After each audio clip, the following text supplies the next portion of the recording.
Hello, Paul, and fellow students of Paul. I'm going to attempt to answer your questions now, and I hope that helps. I don't know. All right. So first question looks like a good one from 28% of you. Your advice: how can future journalists secure their living? Well, the main thing I would say is to go out there and just start doing journalism, which is to say just do whatever it is that you want to do. And I know this sounds counterintuitive, but I think people that are the least concerned with about securing their future will actually end up having the most secure future. Mostly because in a competitive marketplace, which it is right now, right? People that are hiring are going to be looking for people that are motivated not by just making a living, but by who are really purely motivated. And so you need to be able to show that. That said, don't start doing something that is a chore for you. If doing a classic newspaper, inverted pyramid type story is a chore, don't do it. Do some journalism that does inspire you and make you active. So, maybe that's finding a real specific niche.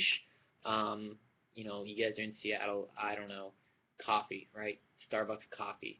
Maybe find your niche in Starbucks coffee and become the go-to source about coffee news and coffee trading and information about coffee. Or, I mean, it doesn't have to be coffee, but you know what I mean.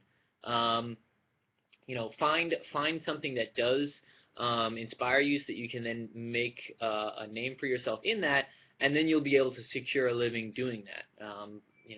At least that's how my career has gone. It was always sort of following a very natural path of things that I liked doing, and things would come out of it that worked for me. Can crowdfunding stories save journalism from drowning with the printed papers? So I'm going to say yes and no, which is to say, can crowdfunding stories save journalism? No. I'm even biased, right? I like to think that I'm optimistic and I want to evangelize crowdfunding, but it is not a saving grace. It is not a silver bullet. There is no such thing. I don't think the future is going to have any one business model. So crowdfunding is part of the solution, but it is not the solution. That said, looking at the second half of this question, save journalism from drowning with the printed papers, I'm actually really, really optimistic about this. What I would say is journalism is not equated with printed papers. They are not one and the same. If printed papers stop tomorrow, journalism will continue. So I do believe that journalism will continue after printed papers. I believe crowdfunding will be part of that. But I believe there will be other parts of it, including, advertising networks might figure some things out. I think, subscription models. There's a lot of different ways to experiment. I have ideas on how you can flip the advertising model to make it more concrete. So journalism will continue. Crowdfunding will be part of it, but crowdfunding will not save it itself, right? It's one of many different solutions that will hopefully save it. Think of it as crowdfunding as one piece of wood, and what we need to do is get a bunch of pieces to wood together and tie them together with a rope, and that'll be the raft. Who is the typical Spot Us supporter? Excellent question. And in truth, I don't know. I don't have demographic data on them. The only sort of demographic data I really have is that the majority of them are from California, which makes sense because we're in California. At least my traffic stats are mostly from California and San Francisco. So who are they? I tend to categorize them in one of three types, and this is purely anecdotal. One is early geek web adopters, people that sort of want to see this work. Another one is what I would call friends of the media, people that are concerned about journalism and want to support it. No different than when often people feel guilty and donate to NPR. Maybe people feel guilty and they donate to Spot Us stories. The only difference is that when they donate to Spot Us, they get a little bit of fun involved because they get to sort of pick and choose and play editor. And finally, the third one is what I would call engaged citizens, or civically minded, civically engaged citizens, people who are involved in things that are going on in their communities and they want to see certain issues covered more. We're trying to actually grow that third one the most. Where do I get my paycheck? I assume you're talking about me, personally, David Cohn. And that's fine. Spot Us got a grant from the Knight Foundation, and so I'm paid out of that grant. That said, I'm happy and proud to say I'm the least paid employee of Spot Us. I'll even give you guys the actual number. So all of last year, which is to say, since I got the grant, which was almost a year ago, I have paid myself $20,000 out of the grant. I do make money doing some other things on the side. No, not drugs. I know you saw the beard and you thought it was drugs. It's not drugs. I do a few things on the side. I run a citizen journalism network called Brouhaha, which makes a little bit of money, and occasionally I try and do speaking gigs and make money. And I do, I hate the word consulting, but I do some consulting, and you tie up all those things together, and I can make enough money to get by. And I'm comfortable living a college lifestyle, and I want to continue to be the worst paid employee of Spot Us. Maybe not. I mean, if in 10 years it's doing great, I hope to make more than $20,000. But I'm making my way. I'm you can see I live in a studio apartment, so it's not like I'm living lavishly, but which is to say I don't need that much money. I'm comfortable living a college lifestyle.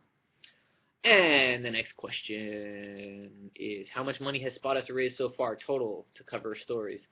I'd say I don't have the exact number, but it's under $20,000, and that's in 6 months since we launched. So hopefully in another 6 months we'll be at $40,000, or just under $40,000, I should say. Are there similar projects in other countries that you know of? One that recently launched is called Global FM, and it just launched, I think, like 2-3 weeks ago.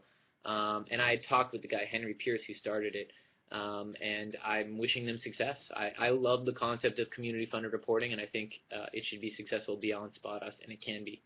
The only other two I know of in the United States, one is called Real Changes, REEL Changes, and they fund documentaries. And the code for Spot Us is open source, and someone in Minnesota has recently taken it and will be launching a site very soon, and I don't want to announce that because it's not my project, it's theirs. They just happen to be using my code, which is awesome, but I don't want to tell you the URL because it's not my place to do so. But there will be a project in Minnesota very similar to Spot Us. It'll look just like Spot Us. It'll be called something different. What's the next great step for Spot Us? Well, since there's someone who took the code, took me up on the offer, and is expanding to another region, but that's not my organization, I got to get my organization to expand, right? Now I have competition, which is a good thing. So I'm going to be expanding, hopefully, to Los Angeles very soon. And if we can work in Los Angeles and San Francisco, there's no reason why I wouldn't try and expand to Seattle, right? Maybe the 3 great cities on the West Coast, in my opinion. We'll see. I'm very seriously figuring out how to expand to Los Angeles right now. Does Spot Us make any money off of the stories? Off of the stories? No. Like, we don't put advertising next to the stories. We do make some money off of donations, which is to say when someone donates $20, they have the option but are not required to give an extra $2 to the organization. In fact, I highly recommend you guys try this out. Register on the site, takes 10 seconds. Click I'll donate. You can click I'll donate another amount and put in $5, and it'll then prompt you to donate another $1 or a $6, and that will go to the organization. But you can also take that away and just give $5. I highly encourage you guys to test it, make sure it works. Give $5 and see if a $6 is asked of you. And that last dollar really just covers the charge of credit card fees and our hosting. Last one, is Spot Us support, supplement, or sustainable substitute to other news businesses? Again, I think it's support and supplement. In the end, like I said, it's one of many solutions that need to be tried. So good luck. Go forth and do stuff. Feel free to contact me anytime, David at spot.us. I'm always happy to chat.